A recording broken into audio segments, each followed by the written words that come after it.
चलतु देखा आपण मैंने चैप्टर को केते बुझीछंती। आपणकर प्रथम क्वेश्चन होची why is the 17th century considered an important period in European history. European history रे 17th सेंचुरी को एते इम्पोर्टेंट कहीं मन करा जाए। ऑप्शन रे अछि बिकॉज यूरोप डिस्कवर्ड अमेरिका, कारण तुम यूरोप अमेरिका को डिस्कवर कला।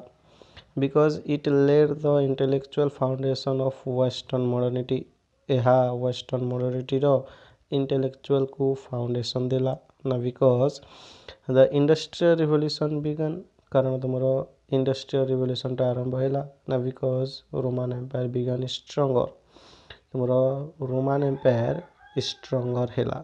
चैप्टर रो प्रथम धाड़ी को मने पकांतु।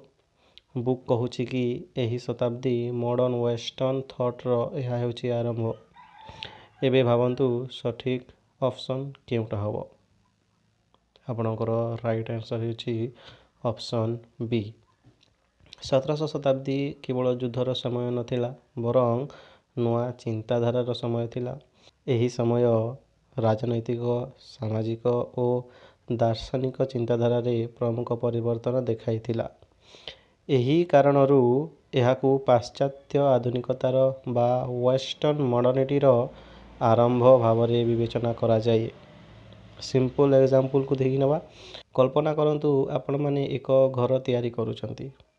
आपणकर फाउंडेशन हेजिवो 17th सेंचुरी एवं आपणकर बिल्डिंग हेबो मॉडर्न यूरोप। फाउंडेशन बिना जेमिति गोटे घर निर्माण करा जाय परिबो नाही, ठीक सही परी 17th सेंचुरी रो चिंताधारा बिना आधुनिक पाश्चात्यर चिंताधारा विकास हो पारिबो नाही।